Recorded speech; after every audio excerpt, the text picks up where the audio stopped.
Please, be gentle with him. He's been through enough already.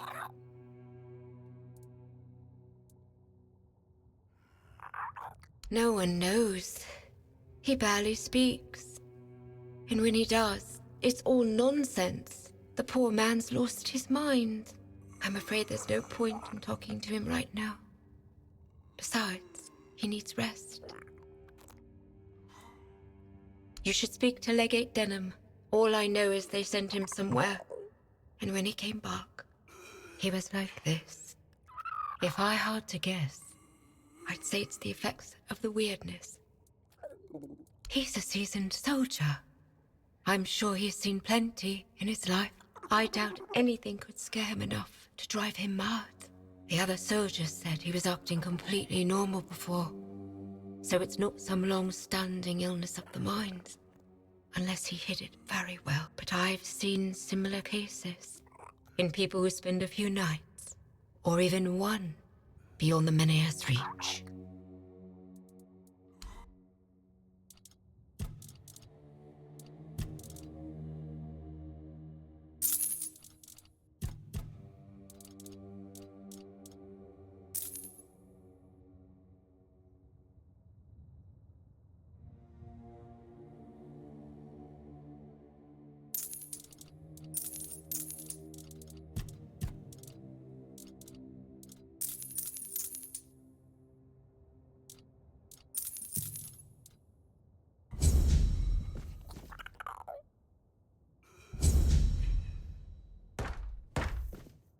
You're helping that jailer with the weird face, are you? Might as well throw me in the stocks then. I ain't going down peaceful, that's for sure. I want to go to my family.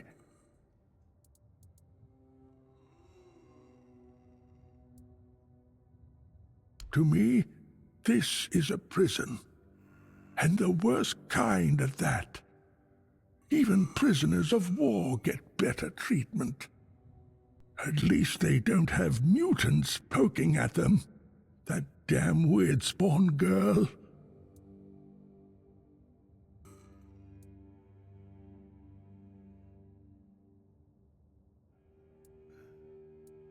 What am I talking about? Everyone treats me like some old fool who doesn't know what he's talking about. I can see what everyone around me is plotting. I'll remember all of this. You hear me? I'll only speak to my family. And if you're planning to see them, tell them to come here and knock some sense into that girl. Maybe they will manage to get me out of this place. They should have come a long time ago. Lazy fools, dragging their feet. They live in the lower district. I'll go to them, but that cursed wench won't let me leave.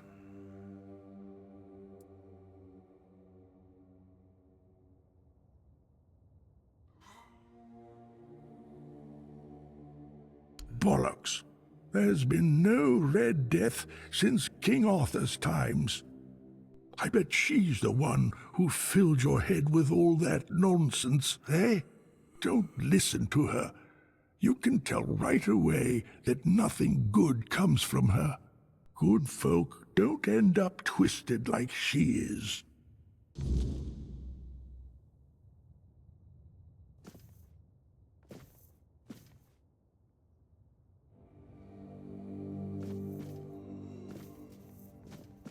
Help a soul out on your journey, will you?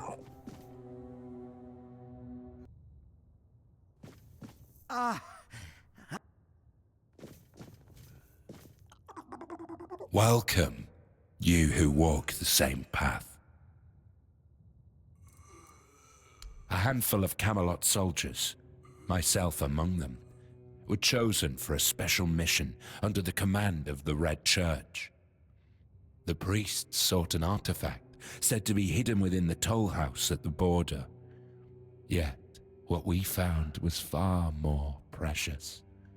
Blessing and peace None returned but me. It was then that I received the gift.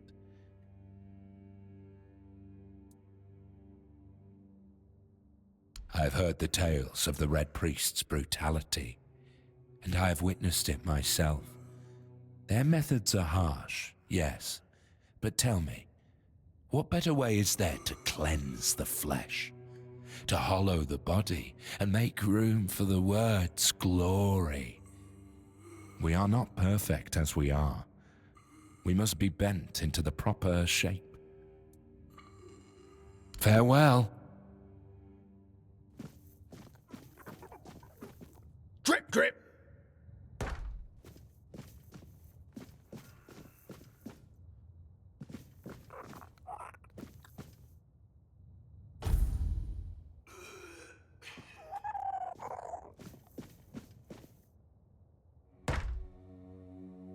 Hello. It may not look like it at night, but things change with the daylight. Physically as well. My body becomes unsettling. My memory fades. During the day, I am absent. It's as though my soul leaves my body to wander far away. It becomes less of a body and more of a spirit. It's hard to describe. You'd better see it for yourself. It happens every morning.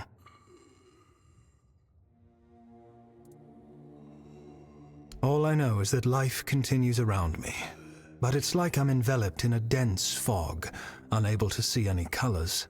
It feels as though there's a hidden compartment inside me where, during the day, all my thoughts and feelings accumulate without my knowledge. They churn within me, and when night falls, they pour out all at once and overwhelm me. It is. Living this way is unbearable. I was on my way back to Connacht. I thought I'd make it before dark, but the rain was so heavy I could barely see the road ahead of me. As night fell, so did the weirdness. The rain never let up. I kept trying to light the protective fire, but to no avail. I felt completely helpless and desperate. That's when she appeared. Melancholy. She had an otherworldly look. Her head seemed to merge with the rain clouds. She approached me, and suddenly I felt terrible pain, as though my soul was being torn away. I shut my eyes. When I opened them again, she had vanished. The pain was gone. I was left alone in the rainy night.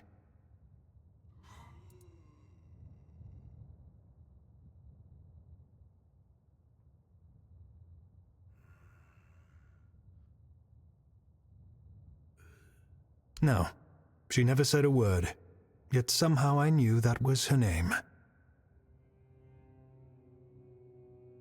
Drained, I somehow made it to the gates of Connacht. By some miracle, the guards agreed to let me in and pointed me toward the hospital. When morning came, I felt as if I wasn't wholly there, as if melancholia had stolen my day. It feels like this every day. Even if you managed to find my day, you'd still need to wrest it from melancholy's grasp. I don't know what kind of creature she is or what further horrors it might bring.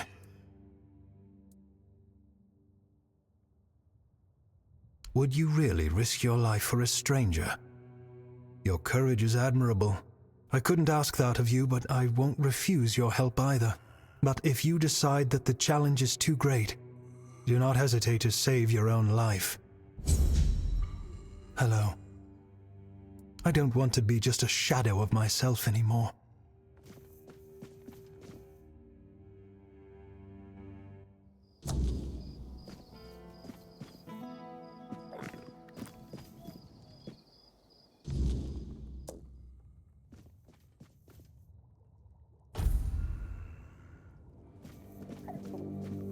You doing okay?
I've some spare food, a coin.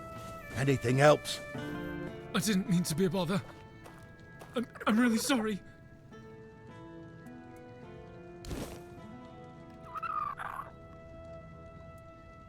Oh, all right. Just, please, don't hurt me. I promise I won't bother you again. Oh, all right. I promise.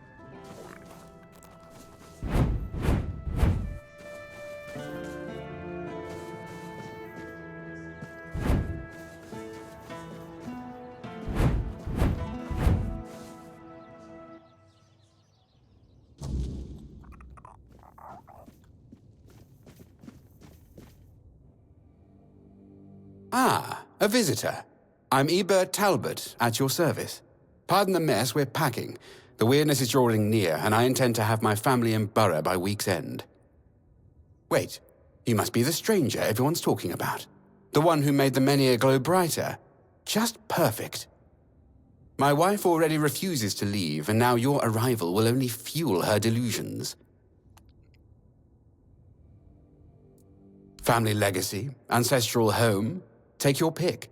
Her family has held this estate for generations. My wife can't see reason. She believes Lord Yvain will find a solution. Ha! That man can't decide what to eat for breakfast without a committee. They're our best hope. And if they take the menhirs from all across the land and dump them all in Camelot, well, one final sanctuary is better than scattered outposts falling one by one. Will it be crowded? Yes. But I'd rather my family live in discomfort than die in luxury. They know what they're doing. I trust them more than this dying town, and definitely more than our Yvain.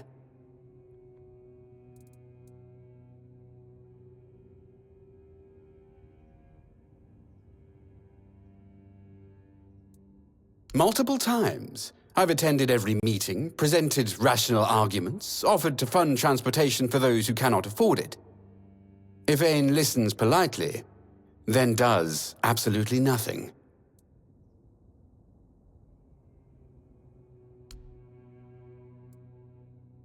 Yvain can barely stand against a stiff breeze.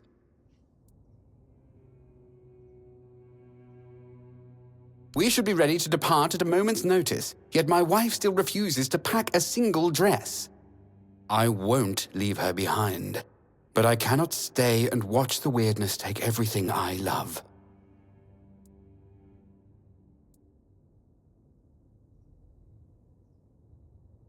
Short of the weirdness retreating, no, I don't think so.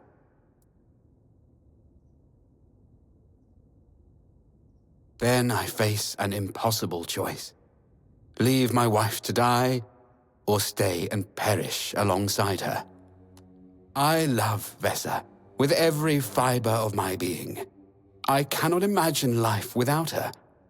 Perhaps in the final hour, faced with the encroaching fog, she will change her mind.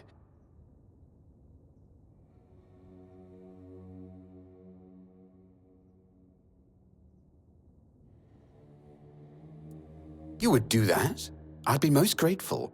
Vesa respects new voices than my endless nagging.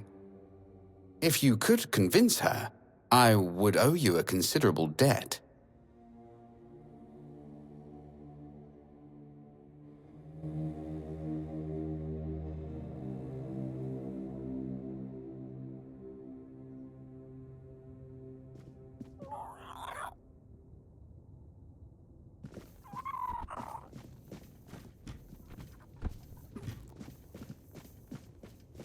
You startled me.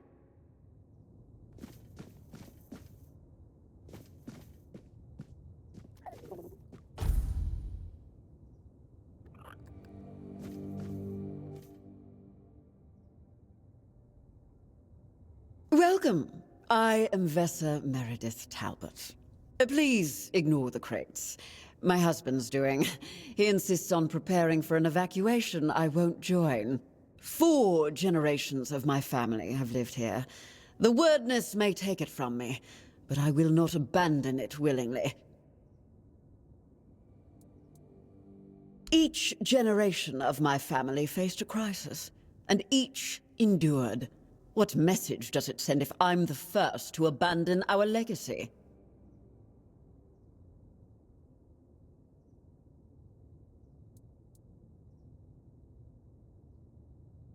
Eadbert has always been cautious, but there are times when caution becomes cowardice.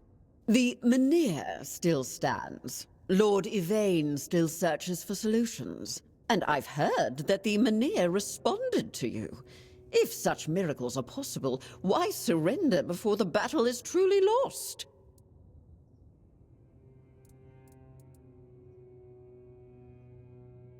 I believe nothing is certain until it occurs. Hope remains while the Menhir stands.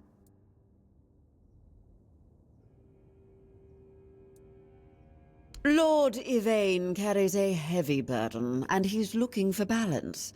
He's searching for a solution that preserves both our people and heritage. His heart is true. Well, at least that's what I chose to believe.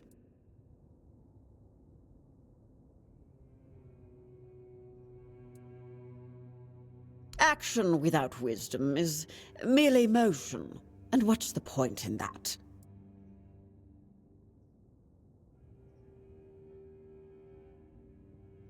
I know. That's what makes this difficult. He trusts what he can see and touch. Gold, contracts. He struggles to believe in possibilities beyond immediate danger. I love him for his caution, but some crises demand we stand firm.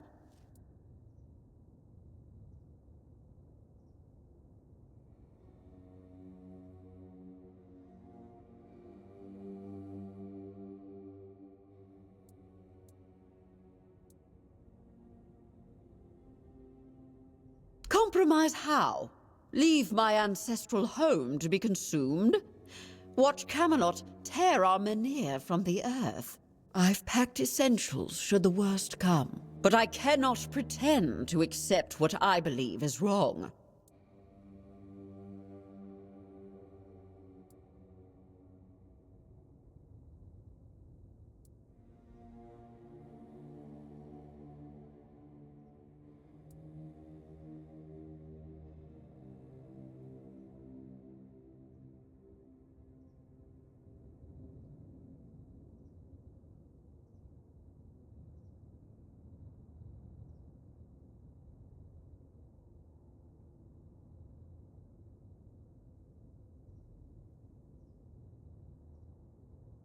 Well, my grandmother once told me that legacy lives in bloodlines, not stones. Perhaps I dishonor their memory by clinging so rigidly to walls and earth. But the Menhir reacted to you. And you're an outsider. You must have seen the wordness yourself. Tell me, truly, what would you recommend? Should we stay and fight for our heritage, or flee like Eadbert wants to?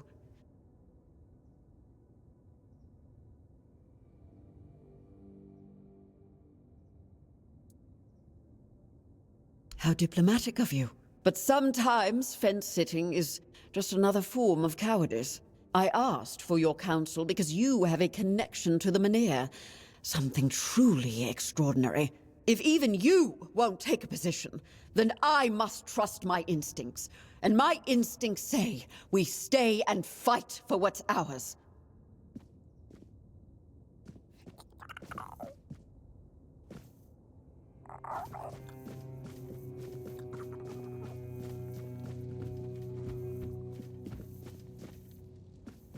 You startled me.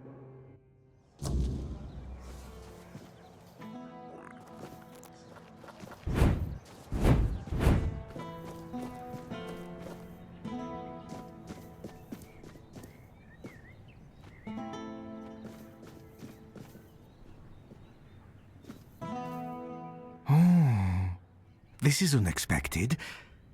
You look beautiful, you know, and you have a beautiful soul. Maybe even more than just one. I can hear them fluttering. I see their soft shimmer. Will you show me? Show me, show me. Trust me. even though filth is filth. I can be generous. I want to be generous. I want to be good. And you should feel special. That could happen. Souls, trinkets, all those that belonged to others, but are now yours, because you dared to reach for them. For you. A blessing of sophistication, or perhaps splendor. For those who have had something taken away, a blessing of absence. Even lack can be worth experiencing. Deeply and intensely. Coins, items become coins. They gain a soul. A man who is a scavenger, whether he's filth or not, also possesses a soul. Strong, shimmering, fluttering. A soul that yearns.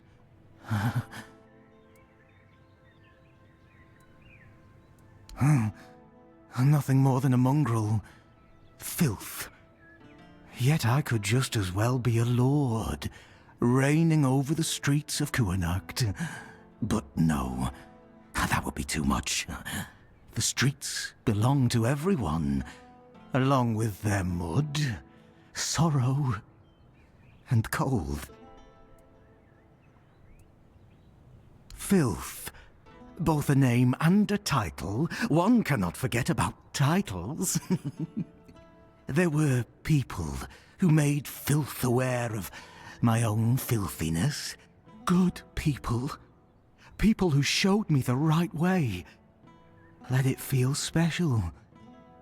And beautiful. Oh, and one more thing. If you have anything that once belonged to someone else, I'll gladly take care of it. First and foremost, I am filth. And filth is at your service. Heavy souls don't rest so heavy on filth. Guards don't see filth. Their eyes glaze over when they look in filth's direction.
Always a pleasure to see you.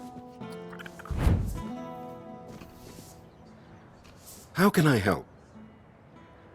Oh no. Are you one of those people obsessed with my son? I'm sorry, but we don't accept visitors. Goodbye. That's exactly what I was afraid of. Goodbye. Dangerous? Those almanacs he writes about armor? Are we talking about the same books?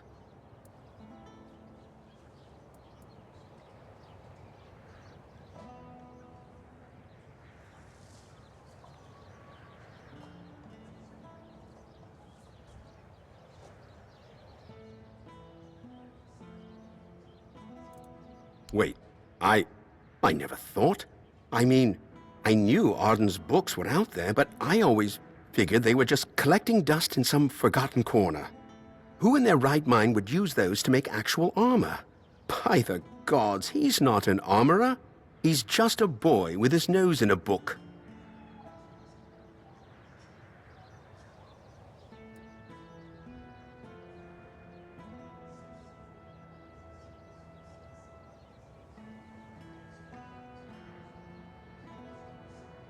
No, you've got it all wrong. I'm not the one printing those books. It's the merchants from Timberwall. They came to me asking for more of Arden's writings. Said they'd handle everything, turn his notes into proper books. I didn't think anything of it. I thought it was just a small thing. Something to keep Arden busy, maybe earn a bit of coin. Now that you say it, I suppose I should have known. When those merchants from Timberwall came asking for more of Arden's work, I should have realized something was off. They weren't just interested in making a few copies. Oh, Mother, help me. I let it happen. I thought... I just wanted him to feel... I don't know, recognized. I never stopped to think how serious it might all become, that someone would actually try to make armor based on his advice. I should have thought of it then. Should have seen the risk. But no, I just thought it'd be a little bit of coin. A bit of pride for Arden. Now look at the mess I've caused. Go inside. Speak with my son if you want. I'd be grateful if you could try to explain this to him.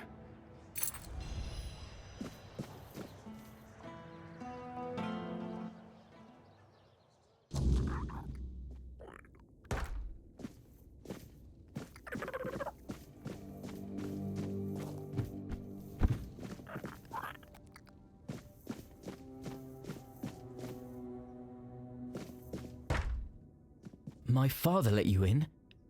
He never lets anyone through. I don't get visitors. Ever. You must be important. What could you possibly want with me?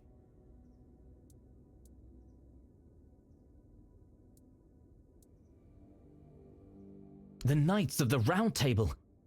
I used to read all about their adventures, and I'd always get stuck on the paths when they described armor.